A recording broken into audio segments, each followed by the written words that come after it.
Welcome back. It is Saturday, September 7th in the MLB. Our three best bets are on the way. It's Austin, joined by Logan. Let's recap yesterday, a 1-3 day. The reads weren't right, but let's talk about them. Padres -0.5 in the first five. I love that team. They continue to respect our money. Parlay of the day did not come through. Valdez pitched a very good game. Angels, Rangers over 9. Not going to complain there. I mean, look, the Rangers trotted out what I would argue is the worst lineup I've seen this season.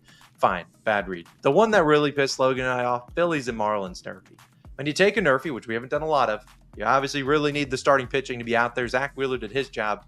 Edward Cabrera was scratched, and they put in Kitchen, who has a 12 ERA. We would have never taken a nerfy there if that's the case, but we can't just backpedal on a nerfy, and they scratch the starter 30 minutes before the start.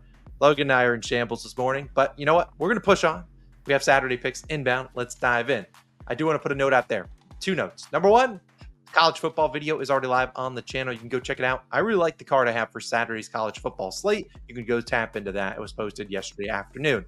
Number 2, actually I have 3 notes. Number 2, we'll have a bunch of NFL videos today. We'll probably have a breakdown for the NFL plus prop picks and parlays type of thing. We're going to have a bunch of props and some long shots we like for tomorrow's NFL slate. My third note, saddest one, maybe not sad, depending on if you've been betting these plays. We won't have any MLB plays tomorrow on Sunday. We're going to take Sundays off going forward. That's what we did last year. So we're just going to focus on NFL. And honestly, let's hope we can go 3-0 today and hopefully continue that momentum on Monday. But we're going to take Sunday off for baseball and just focus on NFL stuff. But Logan, we need to deliver a winning day in the worst way. And I will start with my first bet. It's a first 5 pick, and I feel like first 5 has been what I've been doing really well on in the last week or two. Today we're going with the D-backs. I'm taking their first 5 team total over 1.5 -120 on Fanatics. This is -125 on DraftKings. I like D-backs to score 2 through the first 5. I consider taking their +0.5 in the first 5. That obviously could cash, and they might not score 2. However, I don't really trust Eduardo Rodriguez right now. If you told me, I just don't trust him. Let's be honest. I think the D-backs, if they're going to cover that first 5 run line, it's probably because they're scoring. And today we're going to fade Yusei Kikuchi. Kikuchi starts, and he's obviously been pretty solid for the Astros since being traded there at the beginning of August. In his 6 starts, 2.57 ERA. He's allowed 2, 1, 3, and 1 earned run. So still giving up the 2 earned runs, which is kind of what we need here. Obviously, we don't want that earned run second one to come in the 6th inning. But with something like a first 5 team total, we have the ability to have errors on our side, things like that. But if you look at Kikuchi's schedule since coming over from the Blue Jays, he hasn't faced tough competition. He faced the Rays twice. He faced Boston. He faced Texas, Baltimore, and Kansas City. If you look at in August, those teams versus left-handed pitching, you have the Rangers, who are 29th in WRC+. You have the Rays, 26th. Boston, 25th. Kansas City, 19th. The only good team he faced really was the Orioles at 8th. And the Orioles are still hit or miss, but they were good against lefties in August. And they tagged him for 3 earned runs despite only getting 2 hits as a team. So they still didn't hit too well against him, but still managed to get the job done. Today, he'll have his work cut out for him against the D-backs team in August, since the beginning of August. First lefties, they ranked 3rd highest in WRC+, 2nd highest in batting average, and 7th lowest in K percentage. We know if Kikuchi's not getting the swing and miss, sometimes he's giving up hard contact, sometimes he's walking guys. And the D-backs have seen Kikuchi before on July 14th, who was still a Blue Jay then, so his pitch arsenal a little bit different. In that game, 7 runs off of Kikuchi in the first 5. He didn't make it out of the 5th inning. The D-backs, prior to yesterday, had scored 2+ runs on 6 straight lefty starters. Now Valdez, will give him, tip the cap. He cooked them. And Valdez is unlike a lot of lefties out there. Not only does he have the strikeouts, he had it working yesterday, 7 Ks, but he also is very good at getting the low barrel percentage and very high ground ball percentage. He's 92nd percentile on barrel percentage, 98th in ground ball percentage. He does give up some hard contact. He's like low percentiles for hard contact, but all the hard contact is on the ground. And if it's on the ground, you can't get it through the gaps between the infielders. There's going to be grounded into double plays, grounding out easily. And that's kind of what happened yesterday. Kikuchi's not the same kind of pitcher. He does have the strikeouts here and there, sure, but he's 5th percentile in hard hit percentage, so very similar to Framber Valdez. A lot of hard hit balls, but the barrel percentage is much different. 16th percentile in barrel percentage and only 50th in ground ball percentage. His ground ball percentage is like 15-20% lower than Framber Valdez. So those 100-mile-per-hour exit velos, which the D-backs had 5 of yesterday in the first 5 against Valdez, that were all, I believe, 5 that were outs. Those might not be outs today. Those might be doubles into the gap down the line.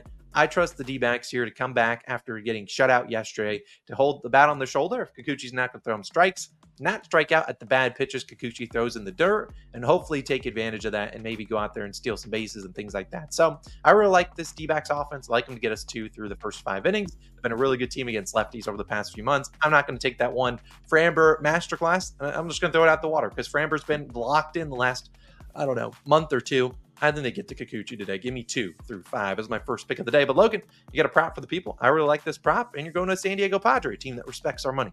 What you backing? Yeah, it's the Padres ace. Dylan Cease, I like his over 17.5 outs, minus 130 odds. On Bet365 is your best value there. Now, the last time I took a player prop is Taj Bradley a couple days ago. Cash with ease. So hopefully we can get another outs player prop cash. That would be really nice. Cease, if you're looking at his game logs recently, actually hasn't been good to this number. He's under this line in 6 out of his last 7 starts, frequently going under on the 17 hook. I mean, yeah, there's nothing you can do about it. If a pitcher gets pulled at 17 outs, you just got to chalk it up to the game. But today he gets a more favorable matchup with the Giants in San Diego. This is a spot I feel comfortable backing Dylan Cease. Let's talk about why.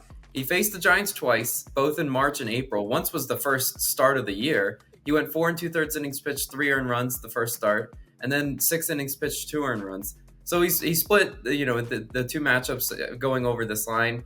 Starting right-handed pitching have had really, good success against the Giants recently. They've been over this line in 4 straight games.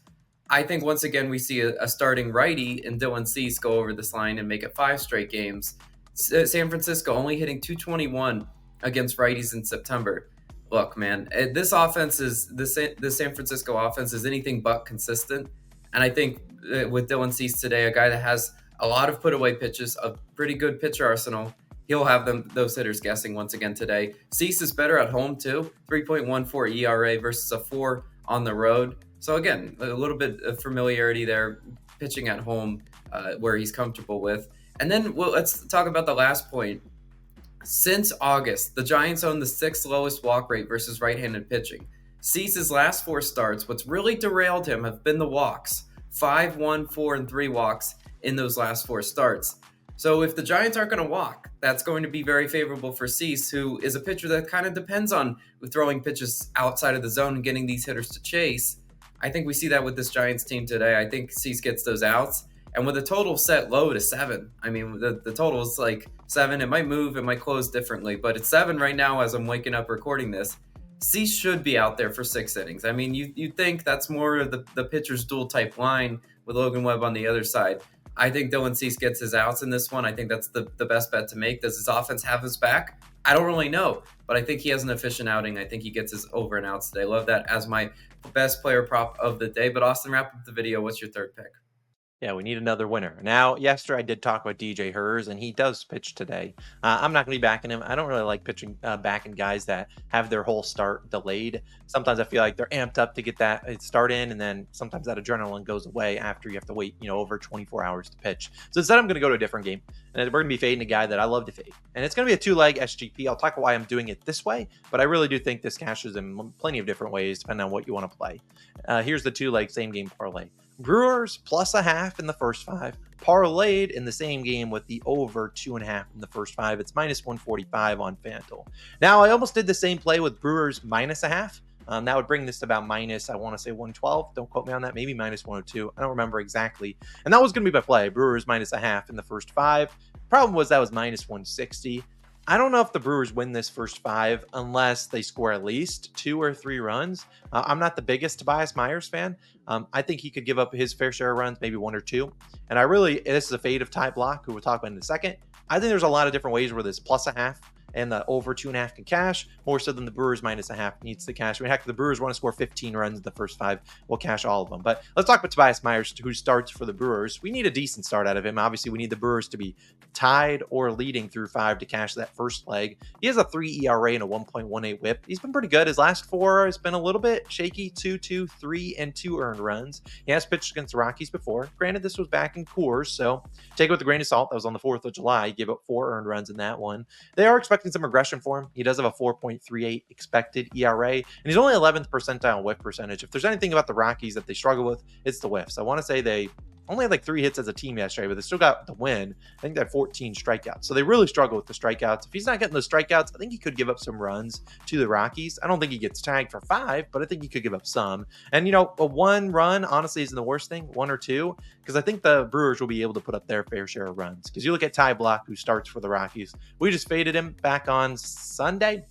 Against Baltimore, he gave up 5 earned runs and 4 innings pitched. I think he's one of the worst pitchers in the MLB, and the expected numbers show that. First percentile in the following metrics: expected ERA, expected batting average, whiff percentage, and K percentage. And then if you want to throw in barrel percentage, he's 4th percentile there too. So it gives up a lot of hard contact, doesn't get strikes or the whiffs. I mean, his strikeout prop is 2.5 today. On the Brewers, I don't normally trust them against righties, but I trust them against lefties. They have been decent against lefties. The last 3 they've faced, or last 4 they faced, have allowed 7, 5, 2, and 3 earned runs. So not too bad there. And the Brewers are coming off a game yesterday where they were terrible. If you bet on any of their hitters 1 through 6 in their lineup in a hit parlay, I don't care who you bet on. They all went hitless. They went 0 for 20 as a team in that top 6 in the lineup. They're only lucky that the bottom, 7, 8, 9 actually had some production. That's how they scored 2 runs. But I just think they'll be able to get the Ty Blach today. Look, he stinks. I'm not going to dilly-dally around it. He's pretty bad. I think the Brewers could realistically score 3 or more against him. Coming off a game where they just sucked yesterday and lost to the Rockies, I expect to bounce back here. Blach's really struggled with runners in scoring position. We talked about that last week with the Orioles. I think could be some home runs here. We could just see a hit parade. I'm taking this plus 0.5 in the over 2.5.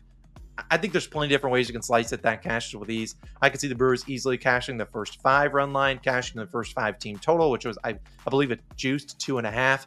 I'm going to take it here. Like, I'm going to continue to fade Ty Blach.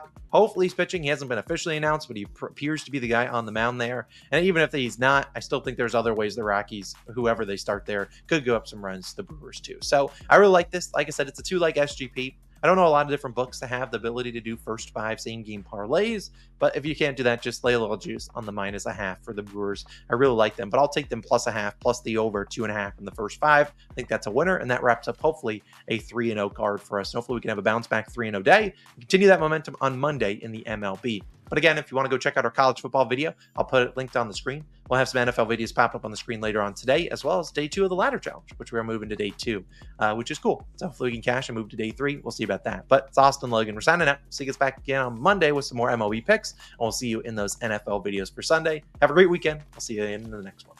Peace.